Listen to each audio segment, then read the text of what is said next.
আমাদের তো ঈদুল ফিতর হচ্ছে সবচেয়ে বড় ধর্মীয় উৎসব মুসলমানদের। তারা বাড়িতে যাচ্ছে এবং আপনারা জানেন যে এটা দক্ষিণের মোট 21টি জেলাকে কানেক্ট করছে।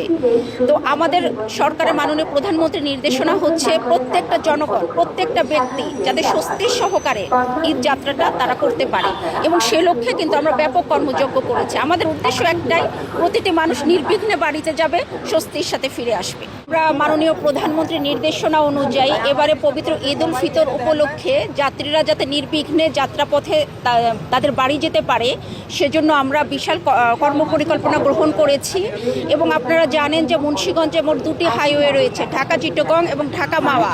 দুটো ক্ষেত্রে আমরা যেটা করেছি, আমরা 16 তারিখ থেকে আগামী 24 তারিখ পর্যন্ত একটা কর্মপরিকল্পনা গ্রহণ করেছি এবং এখানে আমরা বিভিন্ন পয়েন্ট নির্ধারণ করেছি, যে পয়েন্টে আমরা আমাদের নির্বাহী ম্যাজিস্ট্রেটের নেতৃত্বে একটা টিম গঠন করা আছে। এই টিমগুলোর মাধ্যমে এখানে আমরা প্রত্যেকটা যানবাহনের দিকে আমরা দৃষ্টি রাখছি যে যানবাহনগুলো তার স্পিড লঙ্ঘন করছে নাকি এবং এখানে তারা যাত্রী ওঠানামা করছে নাকি, এই বিষয়গুলো আমরা খেয়াল রাখছি আমাদের নির্বাহী ম্যাজিস্ট্রেটের মাধ্যমে। এবং এক্ষেত্রে কোনো ব্যত্যয় এখনও পর্যন্ত আমরা সিভিয়ার কোনো ব্যত্যয় দেখিনি, তবে ছোটোখাটো ব্যত্যয় দেখা মাত্রই তারা এটা আইনের আওতায় নিয়ে এসছে।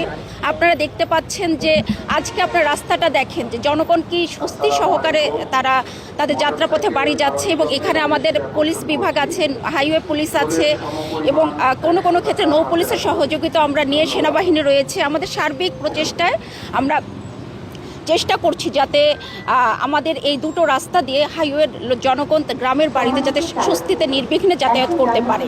এবং এখানে আরেকটা বিষয় আমরা বলে রাখি যে এখনও পর্যন্ত আমার জানা মতে এই দুটো রাস্তায় কিন্তু কোনো ধরনের কোনো অ্যাক্সিডেন্টের ঘটনা ঘটেনি এবং কোনো ধরনের কোনো অপ্রীতিকর ঘটনাও ঘটেনি। এবং আমাদের যাতে যাত্রাপথে কোনো অপ্রীতিকর ঘটনা না ঘটে, সেজন্য অ্যাক্সিডেন্ট যাতে না ঘটে আমরা কিন্তু পর্যাপ্ত পরিমাণ রেকারের ব্যবস্থা এখানে রেখেছি।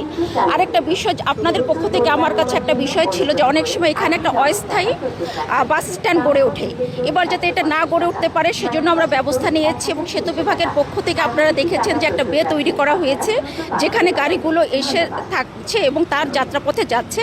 সুতরাং আপনারা দেখতে পাচ্ছেন যে আমাদের সার্বিক যে কর্মপরিকল্পনা, এটা আমরা আমাদের কাজে অত্যন্ত সন্তুষ্ট এবং জনগণ তাদের বাড়িতে যাচ্ছে সুন্দরভাবে, এবং তারা যাতে আবার যখন ফিরতি পথে এভাবে নির্বিঘ্নে তাদের যাত্রাপথে যেতে পারে সে বিষয়ে আমরা সচেষ্ট থাকব, যাতে 1 টাকাও বাড়তি ভাড়া নেওয়ার সুযোগ না থাকে। সেজন্য আমাদের পর্যাপ্ত মোবাইল কোড রাস্তায় রয়েছে এবং বাড়তি ভাড়া নেওয়ার কোনো সুযোগ নেই।